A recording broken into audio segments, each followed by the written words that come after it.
La télévision haute définition, donc la TVHD, c'est trois choses. D'abord, un nouveau format d'écran, c'est-à-dire un écran tel que celui que vous voyez derrière moi au format 16/9, c'est le format de la télévision haute définition.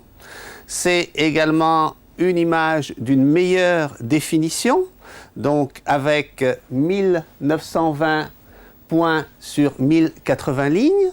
Et enfin, troisième élément de la TVHD, c'est le son Dolby 5.1. Donc 3 haut-parleurs devant, 2 haut-parleurs derrière et un caisson de basse, c'est le point 1 du Dolby 5.1.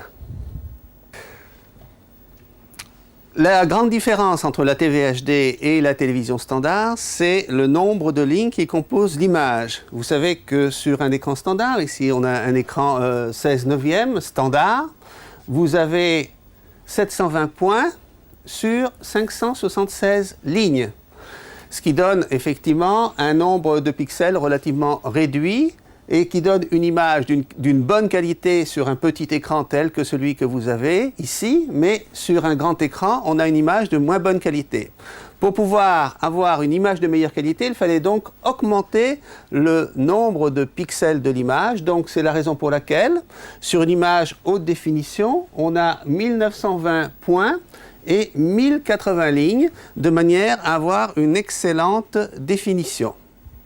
D'autre part, vous avez en haute définition 2 systèmes de balayage, essentiellement le balayage progressif et le balayage entrelacé. Alors quelle est la différence entre les deux?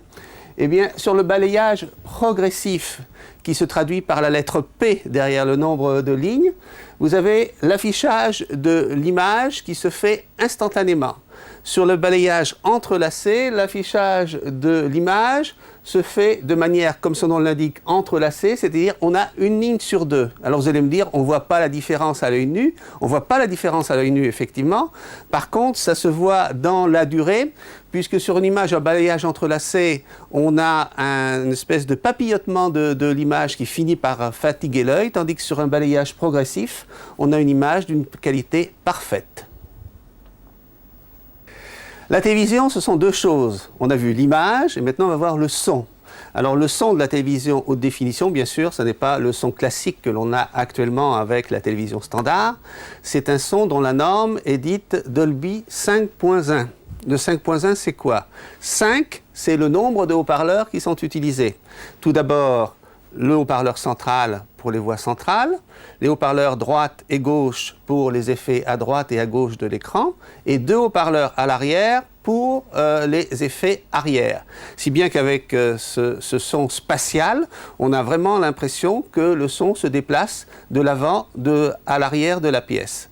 D'autre part, autre point important, c'est le point 1. Le point 1, c'est le caisson de basse qui permet d'avoir un son beaucoup plus réaliste. Donc une installation Dolby 5.1 qui est utilisée pour reproduire le son de la télévision de définition. C'est un son qui est tout à fait semblable à celui que vous avez dans une salle de cinéma haut de gamme. Alors pour recevoir la télévision haute définition, il faut d'abord une source haute définition. Aujourd'hui, la seule source haute définition qui soit disponible, c'est une source haute définition qui arrive par satellite. En France, vous avez 2 bouquets satellites, encore pendant quelques mois, le bouquet TPS et le bouquet Canal Satellite. Tant TPS que Canal Satellite ont fait le pari de la haute définition et proposent des programmes en haute définition. TPS, notamment TPS Star, TF1 et M6 dans son bouquet, et Canal+, la chaîne Canal+, et la chaîne nationale géographique. Donc ces chaînes sont diffusées en haute définition et vous pouvez les recevoir exclusivement par le satellite. Deuxième chose nécessaire pour reproduire les images haute définition, c'est bien sûr un écran haute définition. Alors un écran haute définition, vous allez me dire, on en voit partout dans le commerce. Il y a des tas d'écrans plats, mais tous les écrans plats ne sont pas des écrans haute définition. Et alors on entend effectivement des appellations comme compatible HD, HD Ready, Full HD, qu'est-ce que ça veut dire tout ça? Eh bien, compatible HD, ça ne veut rien dire. Ça veut dire simplement que le poste de télévision et tous les postes de télévision, que ce soit des petits, des grands, des 16/9 et des 4/3, sont en mesure de reproduire des images venues d'un récepteur haute définition. La seule chose, c'est qu'ils ne vont pas les reproduire en haute définition, mais en définition standard. Pour avoir une reproduction haute définition, il faut un récepteur de télévision haute définition, donc un écran plat qui soit à la norme HD Ready. HD Ready est le seul label aujourd'hui qui soit reconnu. Ça veut dire quoi HD Ready? Ça veut dire prêt pour la haute définition. Ça se caractérise effectivement par un écran d'une définition suffisamment importante pour reproduire les images haute définition. Ça se caractérise également par une prise numérique HDMI ou DVI à la norme HDCP, c'est-à-dire que c'est une norme qui permet de reproduire des signaux haute définition qui sont protégés contre la copie, et ça c'est très important, parce que c'est la seule façon de pouvoir recevoir des films, par exemple, qui sont protégés contre la copie grâce à la prise numérique HDMI ou DVI à la norme HDCP. Et puis, bien évidemment, il faut un équipement sonore capable de reproduire le son Dolby 5.1 dont on a parlé il y a quelques instants. Alors, sur un téléviseur, pour assurer la connectique lorsqu'on est en mode SD, tout le monde connaît la prise Péritel. La prise Péritel, c'est quelque chose qui est arrivé maintenant il y a plus de 25 ans et qui équipe tous les téléviseurs du marché et qui permet donc de raccorder n'importe quelle source extérieure au téléviseur. Maintenant, avec le numérique, on a la Péritel du numérique, la voici, c'est la prise HDMI. Et cette prise HDMI a, comme la prise Péritel, la possibilité de transporter l'image et le son. Alors, quel est l'avantage de cette prise HDMI? C'est que le signal vidéo qui transite par la prise est un signal entièrement numérique.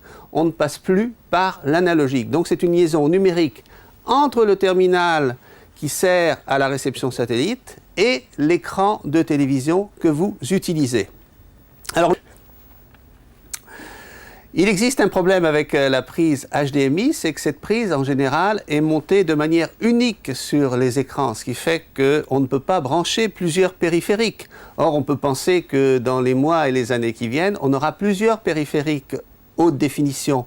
Aujourd'hui, le récepteur satellite, demain, le DVD haute définition. Donc, il va falloir les raccorder sur un écran. Il existe maintenant des commutateurs HDMI qui permettent de brancher plusieurs périphériques HDMI sur le téléviseur. Mais pour vous, les professionnels qui avez besoin d'exploiter le signal HDMI qui sort du récepteur numérique vers plusieurs téléviseurs dans votre magasin de manière à avoir la véritable image haute définition, eh bien, il y a un petit appareil qui vient de sortir qui s'appelle le HDMI Splitter. Donc HDMI, ça se comprend, et Splitter, bien sûr, ça veut dire le séparateur, qui permet effectivement d'entrer le signal HDMI qui vient du récepteur satellite et de le répartir sur plusieurs téléviseurs grâce effectivement au cordon HDMI que l'on peut raccorder sur ces différentes sorties. Donc il suffit de raccorder l'entrée, voilà, et ensuite de raccorder les différents téléviseurs sur la sortie et le tour est joué. Donc vous allez pouvoir faire à vos clients de véritables démonstrations haute définition avec des prises HDMI. Il existe un problème avec la prise HDMI, c'est que cette prise en général est montée de manière unique sur les écrans, ce qui fait qu'on ne peut pas brancher plusieurs périphériques. Or, on peut penser que dans les mois et les années qui viennent, on aura plusieurs périphériques haute définition. Aujourd'hui, le récepteur satellite, demain, le DVD haute définition. Donc, il va falloir les raccorder sur un écran. Il existe maintenant des commutateurs HDMI qui permettent de brancher plusieurs périphériques HDMI sur le téléviseur. Mais pour vous, les professionnels qui avez besoin d'exploiter le signal HDMI qui sort du récepteur numérique vers plusieurs téléviseurs dans votre magasin de manière à avoir la véritable image haute définition, eh bien, il y a un petit appareil qui vient de sortir qui s'appelle le HDMI Splitter. Donc HDMI, ça se comprend, et Splitter, bien sûr, ça veut dire le séparateur, qui permet effectivement d'entrer le signal HDMI qui vient du récepteur satellite et de le répartir sur plusieurs téléviseurs grâce effectivement au cordon HDMI que l'on peut raccorder sur ces différentes sorties. Donc il suffit de raccorder l'entrée, voilà, et ensuite de raccorder les différents téléviseurs sur la sortie et le tour est joué. Donc vous allez pouvoir faire à vos clients de véritables démonstrations haute définition avec des prises HDMI.